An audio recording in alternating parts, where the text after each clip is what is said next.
sort of say to someone, "Oh, do you want to try some of our natural beef jerky?" And they're like, "Oh, nah," you know. And then they sort of see it and they're like, "Oh, hang on a minute, that actually sort of looks like meat." And they'll try it and they're like, "Whoa," you know, like I wasn't expecting that. It just tastes like meat. There's a few things I want to ask you about today, and I think the audience will be interested in too, around the difference between your beef jerky and probably the ones that I spent too much time eating in my 20s in London, which from what I remember of them, they were quite salty, like almost over salty, and they had a ton of MSG in them. There must have been good reasons for that. What made you decide to go down a different route with the recipe you put together for your beef jerky? Well, the recipes that we sort of made weren't anything that was like scientific, you know, like we didn't go and ask a panel of people to come up with this recipe for us. Like it was just like I made beef jerky for my mates and my neighbors and stuff for like 4 or 5 years. We'd be in the garage playing poker and I'd just go get it. And everyone would be like, "Oh, this is pretty good. This is so different to what I've sort of had before." But I think typically, you know, like there's always in the commercial stuff, there's a lot of added sugar and a lot of, you know, artificial flavors. And that's probably a cost thing more than anything. But when you dry, like with our stuff, like we lose 2/3 of the weight when it's dried. So when you're curing in mainly sugar, the sugar weight doesn't dehydrate as much as sort of the meat does. So for us, a 40-gram bag of our jerky will have about 120 grams of beef in it before we dry it out. And even in our sweetest flavor, like our Manuka honey one, there's only probably 3 grams or 2.5 grams of sugar in that. Whereas, you know, the commercially bought stuff in a 40-gram serving, there might be at least 10 or 12 grams of sugar. And that's it's a cost thing. Like it's obviously sugar is much cheaper to buy than beef. I didn't realize that the product shrunk so much in terms of weight. And if you don't know that as a consumer, you probably just look at the price and look at the weight as similar, not realizing that the composition of one is completely different to the other. Yeah, we get that a lot. You know, like it's sort of like we're sort of priced obviously a little bit more than your gas station stuff, but it's because we don't buy as much meat as the big guys do, for one. And yeah, we lose so much weight. You know, people sort of think I can make some at home and whatever, but you lose so much. There's a lot of water in beef. So Ash, you started at home in the garage, you're playing poker, you're winning some, you're losing some, your friends are loving the snacks you're bringing out. When did you decide that this wasn't just a hobby for the evenings and the weekends, but maybe this was something that you could put a brand and a logo on and actually sell out in the shops? Yeah, well, when I was doing it, I sort of was making biltong and jerky, mainly biltong, and I was just like, the biltong market is really saturated, and everyone sort of knows the best biltong you get is the stuff that's fresh from the butcher, and it's still quite moist in the middle. And there's some really good like South African shops that make some really primo biltong, but you know you have to buy it fresh, and it only has 4 or 5 day shelf life without freezing it. So I sort of did nothing with it. And then actually I was on a trip in the States with my old employer, Aerofast Tie Downs, who was also a part of the New Zealand Made campaign. Chris and I were in the States, and it sort of just happened by chance. We're doing this drive from LA to Vegas, and we're on a work trip. And we were asking everyone like, "Oh, where should we be stopping and what should we be seeing on the way?" And everyone, like all the locals, said, "You got to stop at," I think it was called Bakersfield, and they said, "You got to stop there. It's got the world's biggest thermometer." So we're like, okay, so we're going to stop there. This is going to be amazing. And me and Chris were sort of thinking this is going to be a massive glass thing filled with mercury, and it's going to be 15 meters tall. And so we drove, way out of the way, pulled in, and it was just this humongous sign, like a huge metal sign. And at the top of it, it just had a digital readout. And it just said, 50 degrees or whatever. So we're like, oh, that sucks. Like, why did we come all the way for this? But right next to that thermometer was a massive jerky outlet. And it was called Alien Jerky, I think, or UFO Jerky or something like that. And it was like it was huge, and it was really tacky and awful. Like, it had like spaceships out the front of it, and it was just pretty horrible. And we went in, and there was just all these different flavored jerkies, and like we'd never experienced it before, because obviously in New Zealand, like, there's just nothing here. You know, there's not much variety as far as beef jerky goes. And so, like, I bought, 5 or 6 different flavors, and they were all real bizarre flavors. Started eating it, and I was just sort of talking to Chris, and we had a long drive, and I was sort of like, "Oh, do you reckon something like this would work in New Zealand?" And we sort of undenied about it, and didn't really do anything with it. And then I came back and started sort of playing around with recipes and that sort of stuff. And and then just one thing led to another. And then I was talking to my brother, who's a bit of an entrepreneur. Like, he owns like a digital marketing company and that sort of stuff. And he said, "Oh, well, why don't you start it? Like, I'll take a quarter and you do 3 quarters. We'll use your ideas, but we'll brand it, really differently to what everyone else is doing." So, I mean, everyone else has sort of got the Wild Wild West bullhorns theme. And we sort of thought, well, we don't want to go down that track at all. So we started planning, and we started trialing different recipes, trialing different, methods of drying and all this sort of stuff. And did a whole lot of taste testers with our friends and that sort of stuff. And they came back, and we dialed 4 recipes in. Like, sweet, this is good, let's do it. And sorted out the branding, and then we thought, I didn't really want to quit my job to go start selling jerky. And we had just had a 1-year-old baby. Like, we had a newborn baby at the time. So I was like, I can't quit my job. We've got a mortgage, we've got all this stuff to pay for. So I went and found a local manufacturer and just said, "Look, would you be willing, if I brought all the machinery, would you be willing to make it for us using our recipes and processes and that sort of stuff?" And they agreed. And so we started small, and like, me and my missus were going to the markets and like selling them there. And then we were doing some stuff online.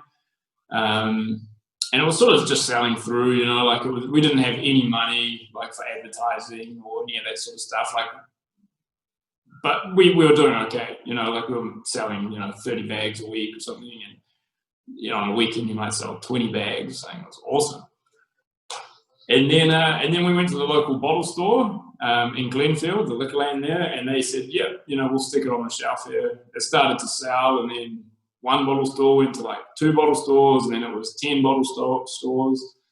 And then suddenly we were at like 50 bottle stores. And then suddenly we're in Farrow Fresh and Smith & Coe's, and we're getting like, New Worlds ringing us saying, "We want to stock your product." And so it sort of led us down to this path. And I don't know what date this is going to air on, but as of the 1st of October, we've actually just started our own manufacturing facility. Wow! So we went from the garage to a contract manufacturer, and now we're back in the garage. So we've actually just converted the downstairs of our house to a full MPI facility, which is awesome. So I've been working with MPI. I've been working with some really cool food safety consultants, and we've got it set up so it's like a whole double garage, and there's like a rumpus space inside, and we've got a full dispatch area and everything now. So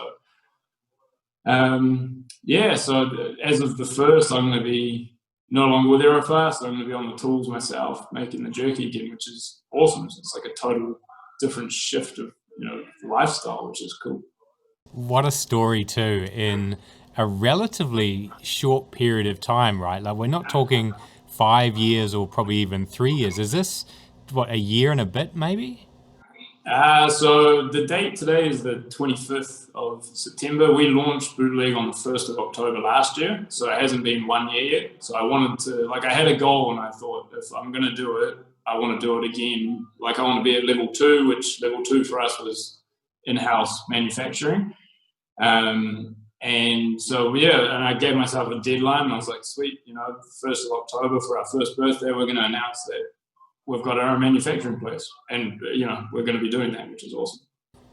I think when you've been just telling your story there's some things that jumped out at me as things that are unique that gave you a competitive advantage. One is you did the research over in America, not realizing that's actually why you ended up being there. That was almost like a happy accident. And two was the fortune of having someone close to you. I think you said your brother, for the digital marketing side of things, because your branding is just so concise.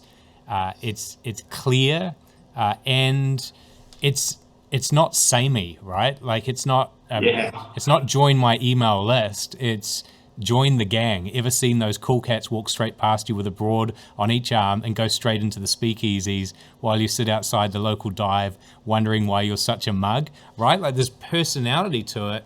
And a lot of businesses, particularly in food, are scared to have a personality because they want to appeal to as many people as possible. And yet here you are, where I'm sure some people look at your product and think that's the last thing I want to have, buy, or have in my pantry. But equally, those that are for it and want it, I'm sure you've created some really hardcore fans through this. Yeah. One of the things that I sort of said to my brother right at the start. So he's no longer with us. Like his digital marketing company, Powerhouse, has actually just gotten really big, and he didn't have enough time to focus on both things. So it's like he's not doing it anymore, but he's still there, on call, and he still does all of our online stuff. But yeah, like the branding right at the start, like I said, if we're going to do this, I want it to sort of be on our terms, and you sort of know, I had a bit of like I talked to a lot of people about, what we should expect when we launch a food company, because I didn't have any food background. Like my background is all sales and business development. So like I had the sales side of it and that side of the strategy and all that sort of stuff was fine. But I was like, if we're going to do this, we want to make it on our own terms. So things like, like all of our social media presence has always been a little bit edgy, like we don't want to be offending anyone, like you sort of see a lot of the really sort of cringy posts by some people that are, be like, this is anti-vegan, and like we don't, like I'm not going to attack vegans, like they're not going to want to eat our product, but I'm not going to attack them, like it's none of my business. But like our following, the following that we have, we've sort of created a bit of a cult following, like the people that follow us really support us, and like right from day one we had a lot of the hunting guys, so we advertised in the hunting magazines and all that sort of stuff, and the hunting guys have followed us like really well, and they've been really supportive. But I think a lot of that is probably because of the branding. Like it's so different to what every other beef jerky company does, not just here, but in the States, everywhere else.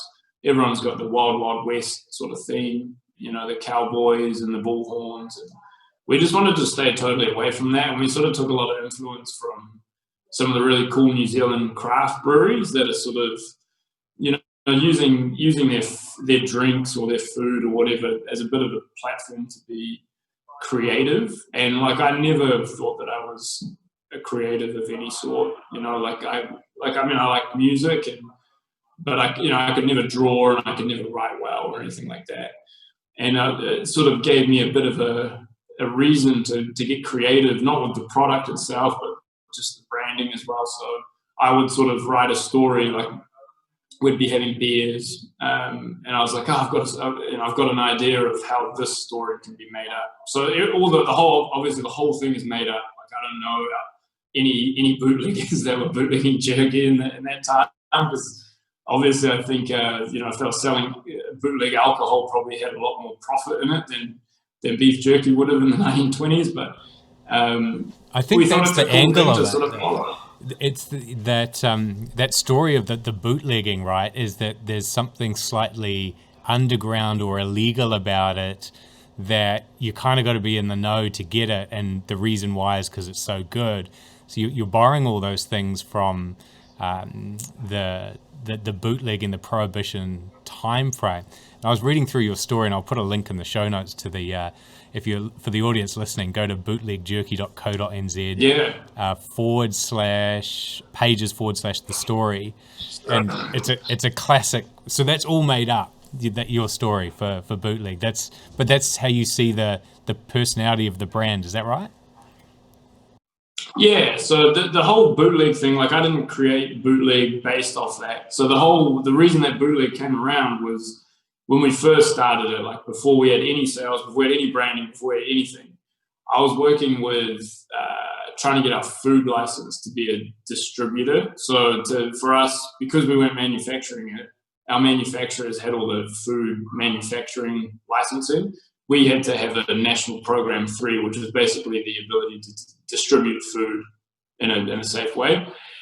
And so we were going through all this paperwork, and I was stressed out with work and stressed out with a newborn. And I said to Bryony, my fiance, I said, "Oh, I can't be bothered with this. We should just bootleg this stuff out the back of my car." And then we sort of were like, "Well, that's actually a pretty cool name." And so we stuck that in as the name. We're like, "That's the name." And then we're like, "Okay, well, let's create a bit of a story."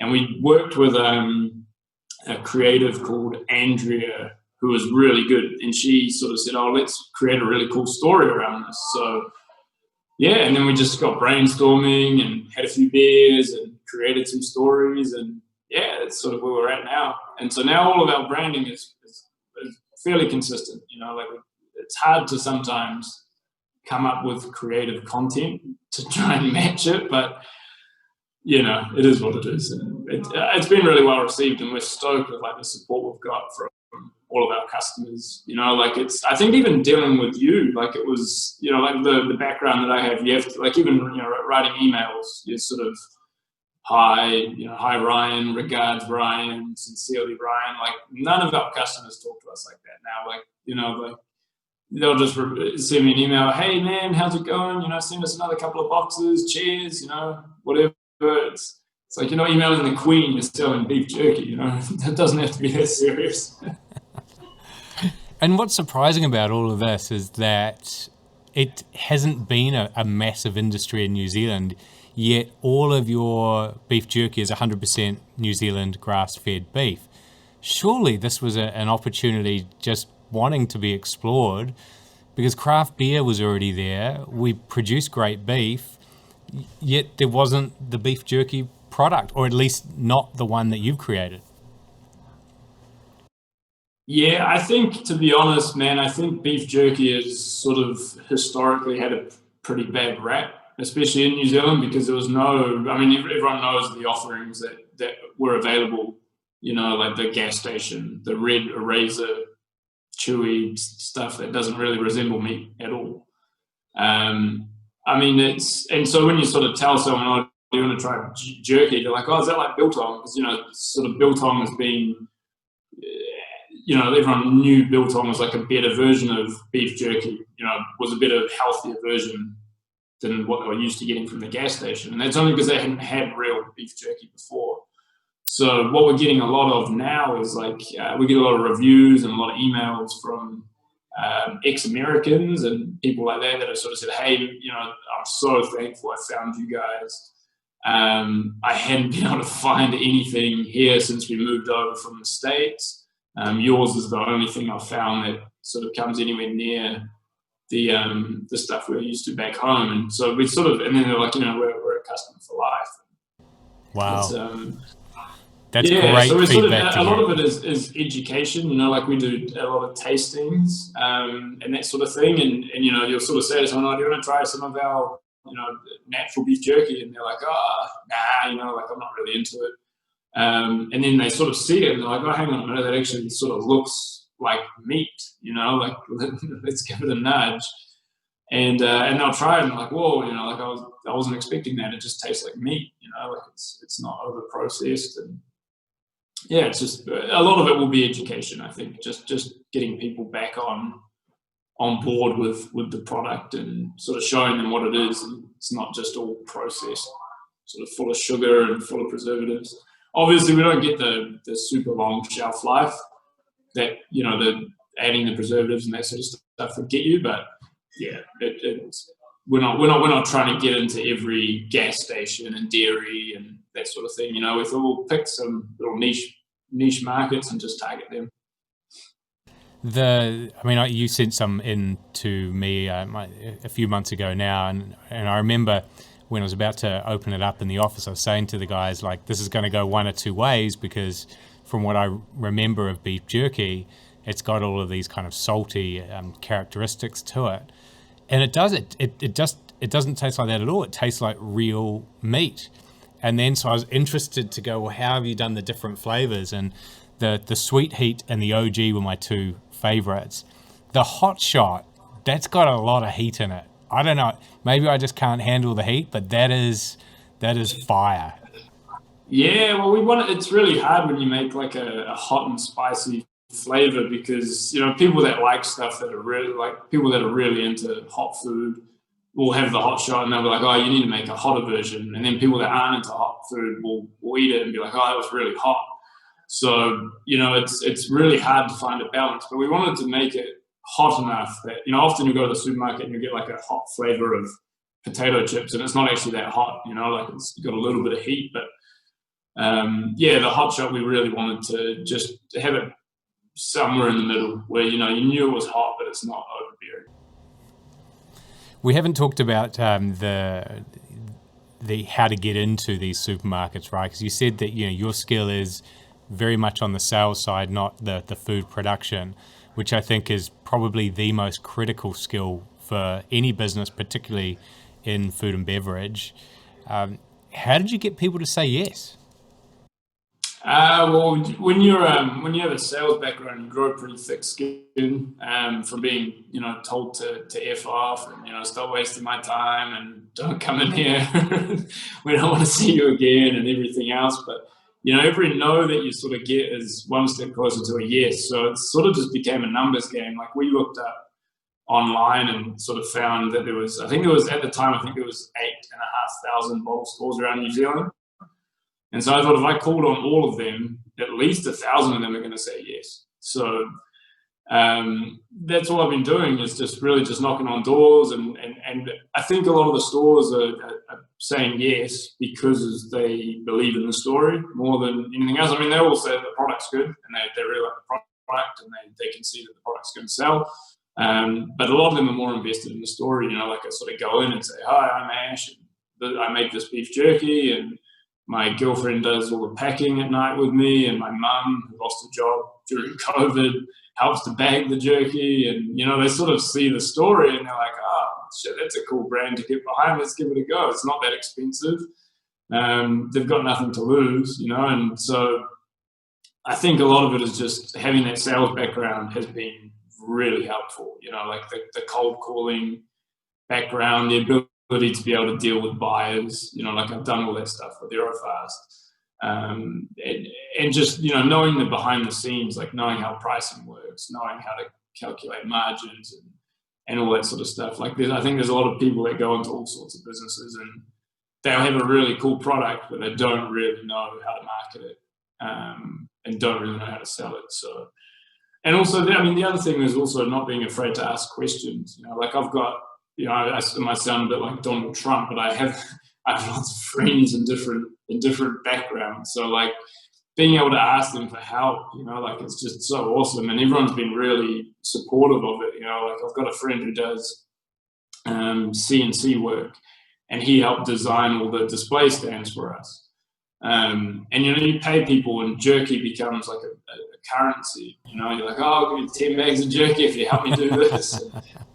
No one says no. And then, like the support of the guys at Aerofast was really good. Like when I rang them to tell them initially that I was going to be starting it on the side, I sort of told the guys, I was like, oh, I'm going to be doing this on the side. I'm telling you now because I don't want you to find out and think that I'm doing something sneaky. And they were sort of really supportive and said, oh, go see how we can help you out and whatever you need. And there was actually a funny story with that too, because before we ever did anything to do with Bootleg, I made a big batch of jerky and sent it down to the guys as a surprise for Christmas. And I sent it down, we didn't have any packaging, and I just put it in a brown paper bag. And we missed the delivery cutoff, so it went into a PO box for about 3.5 weeks. And it had no packaging or anything. And Eddie went to check the PO box, and the whole post office stank of rotten meat. So yeah, when I told him that I was going down that route, he sort of said, "Well, I hope you've got some bloody good packaging sorted out." So yeah, I mean, it was just the background that I've sort of had has really helped, you know, and like having my brother for the digital marketing side, and using different people. Like a lot of it, like I don't know anything about the food safety side of it to start with, so finding, you know, really awesome consultants to work with.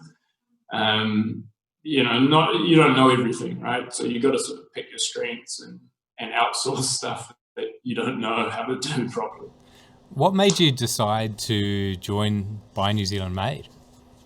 It was one of the biggest things that I had right from the start. Like, I mean, obviously, Aerofast was part of it and have been for as long as I know. As far as I know, they were there right when it started. So I was like, you know, one of the big things we had right from the start was we're going to push that it's New Zealand made, and so the best way to do that is to join the Buy New Zealand Made campaign, right? So we wanted to have that official logo. We wanted to have, you know, to be able to brand it and say, yeah, this is official. You know, like it was really important to me, especially because coming from Aerofast and sort of seeing the production side, like that, the factory there is world class. You've seen it, you know, you've made videos, and just seeing how that's all run, it sort of gave me a lot of.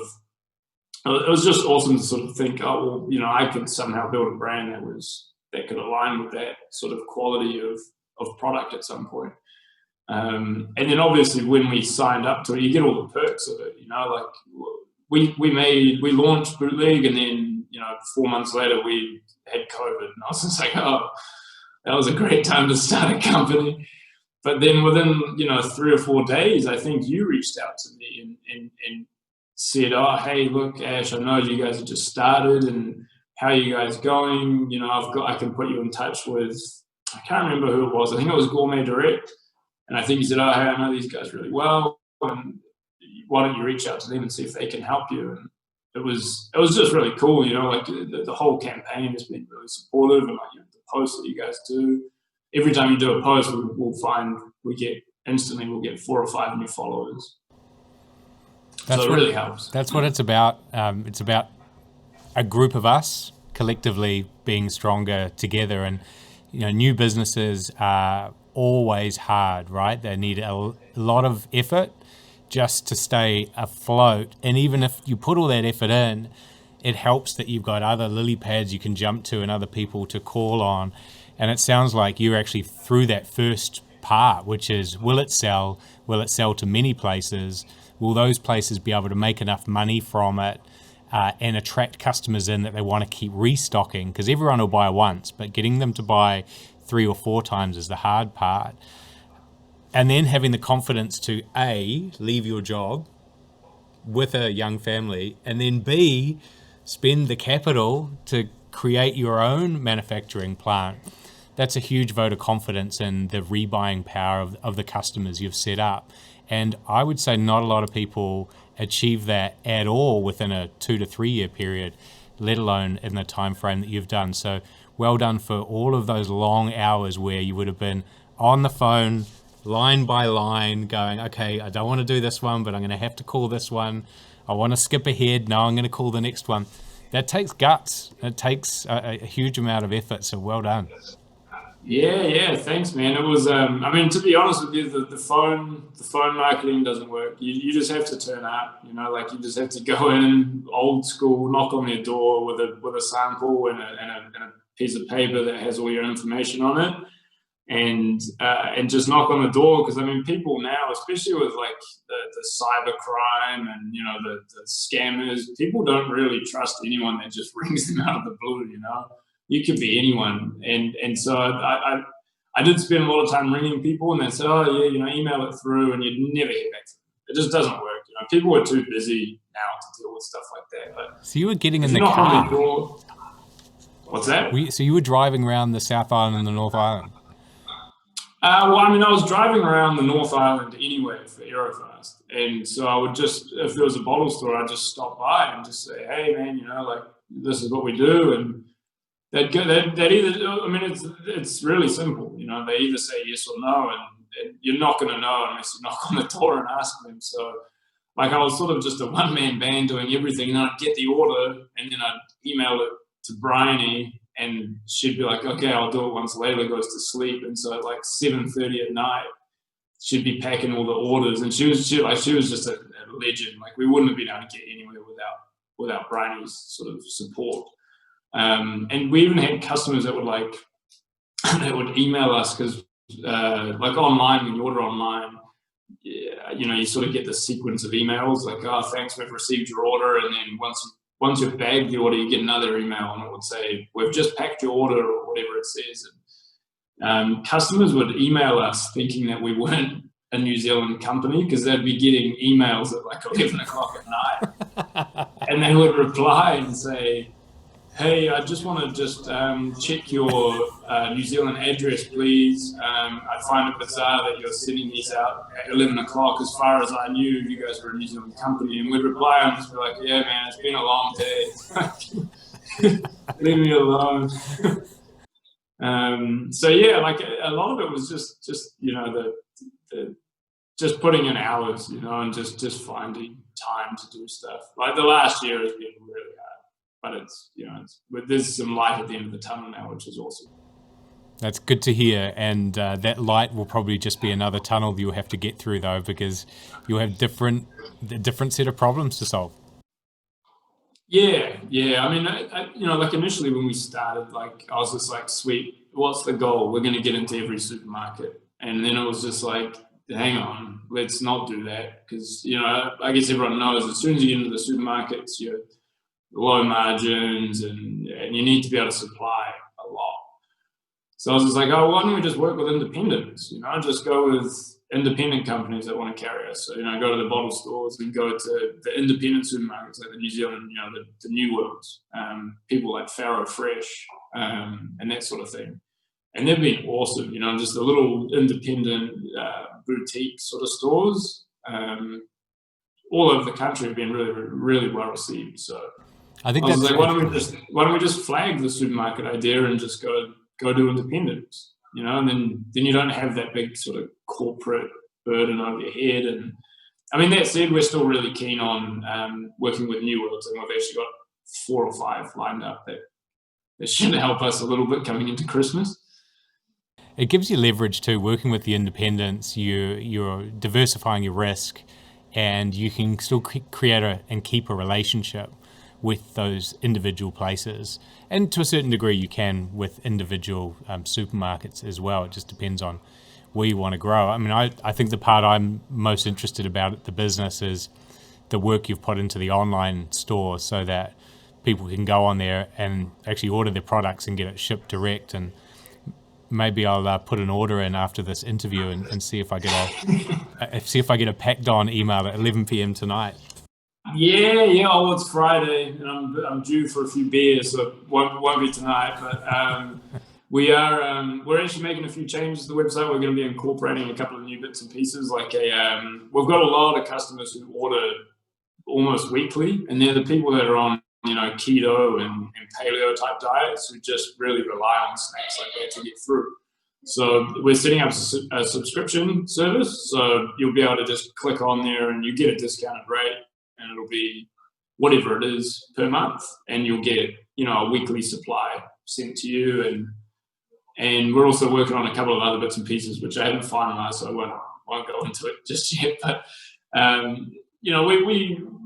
the biggest thing for me was just having fun with this business, and it has been it's been stressful, but it's been a lot of fun. Like our customers are just awesome to deal with, and you get a lot of the working with the independents. They'll ring you on Saturday and just like, hey bro, how's it going?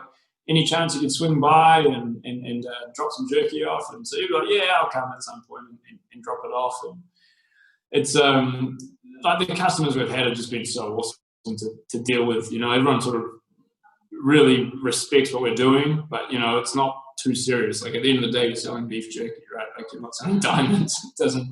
you don't need to be wearing a collared shirt every day or anything like that, you know. So a lot of it for me was just being able to have a bit of fun, you know, and it's sort of allowing me to do that. It's awesome that you've shared your story today, Ash, and really some interesting insights into setting up a food business. And some of those things have been by luck, some of those things have been by hard work, and some is about the vision and the future you wanted to create, not just for you, but for your family. And that's what we need to see more of in New Zealand. So congratulations to you.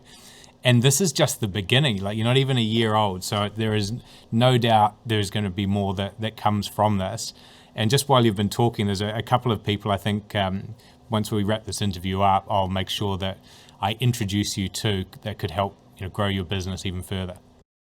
Awesome, man. Yeah, that'd be awesome. Thanks a lot for having me on. It was I was saying to a couple of guys today, they were sort of saying, "Oh, what are you doing this afternoon?" I said, "I'm actually doing a podcast." Like, what are you doing a podcast on? And I was just like, "Oh, the New Zealand Made campaign." And so we were listening, you know, like the last few days I've been listening to some of the, like going back and looking back at some of your old episodes. And, you know, you've had the guys from, is it Upco, the bikes, you know, they're making these like space age bikes. You've had some aerospace guys on, like these massive companies. And I was like, man, I really appreciate him, you know, like he's going to put me on his podcast and I'm just selling beef jerky out of my garage. You know? I think the episode before me was someone like was it Angus Brown from Arepa or something like that. I was just like, whoa, it's going to be hard to follow that one. Well, I think you've done that and more. And you know, New Zealand's a very diverse place, and to make sure we get all the different voices doing different things actually collectively makes us look pretty cool. And that's what the podcast is all about, uniquely Kiwi stories contributing to New Zealand's future. And Ash, yours certainly does that for Bootleg Jerky. Awesome, man. Thanks a lot for having me. I really appreciate it.